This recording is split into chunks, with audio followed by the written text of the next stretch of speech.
Vous le savez, notre plus gros problème depuis la création de cette entreprise, c'est qu'on n'arrive pas à avoir suffisamment de stock par rapport à la demande. Vous le voyez bien, dès qu'on sort des collections, le lendemain, il y a déjà quasiment plus rien. Alors on sort nettement plus qu'au début, parce que là, actuellement, par collection, on sort entre 100 à 150 press-ups. Mais c'est encore pas suffisant, et c'est pour ça qu'on a mis en place récemment aussi le week-end des précommandes. D'ailleurs, le prochain week-end des précommandes, ce sera certainement fin juillet, début août. Donc bref, on a essayé de remédier à ce manque de stock en travaillant avec d'autres artistes à qui on envoie nos produits. Mais c'est pas fameux, c'est pas pratique, on peut pas contrôler le processus de fabrication, bref, c'est pas l'idéal. Donc là, très clairement, depuis quelques semaines, moi, c'est posé la question de l'embauche. On a essayé de retarder les embauches le plus tard possible parce que ça fait que 6 mois qu'on est sur le marché. Mais du coup, il y a quelques semaines de cela, on a appelé notre comptable pour qu'il nous fasse une sorte de pré-bilan pour avoir des données précises sur la santé financière de l'entreprise. Et ainsi savoir si effectivement on peut embaucher. Parce que aussi, qui dit embauche dit local plus grand parce que l'atelier il est tout petit, donc qui dit aussi plus de charges. On a eu un rendez-vous la semaine dernière avec le comptable pour faire un point sur ses chiffres. Et en bref, lui nous dit les chiffres sont bons, c'est même un excellent début pour l'entreprise, mais pour lui c'est trop tôt. Ce sera encore trop fragile pour lui parce que pour lui il n'y a pas suffisamment de recul, ça fait que 6 mois, donc il nous conseille de patienter. Il nous explique qu'il est préférable d'attendre d'avoir une année comptable complète avant de prendre ce genre de décision et dans l'attente qu'il fallait augmenter le chiffre d'affaires. Ma réponse à sa remarque était que pour augmenter le chiffre d'affaires, il fallait du stock et que pour avoir du stock, il fallait de la main-d'œuvre. Ce à quoi il m'a répondu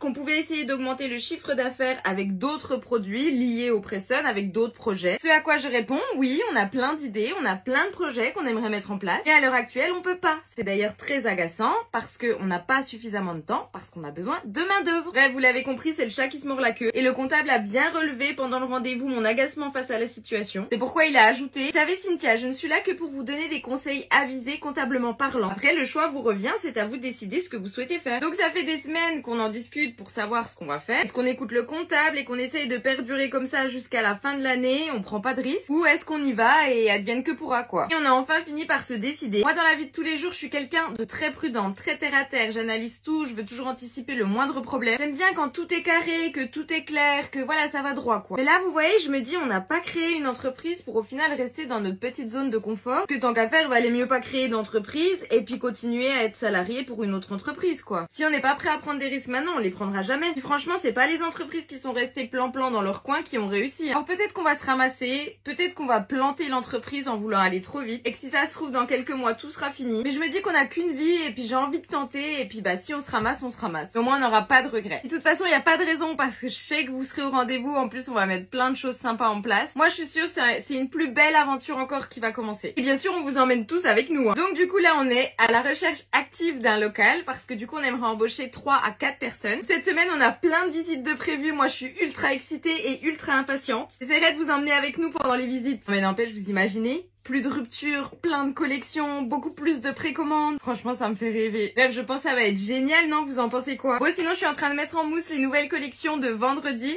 Alors, regardez celui-ci. Il paraît très simple, mais en fait, c'est une sorte de noir au reflet rouge. Et regardez. Ta-ta! Je pense qu'on va l'appeler Coca Chéri, celui-ci.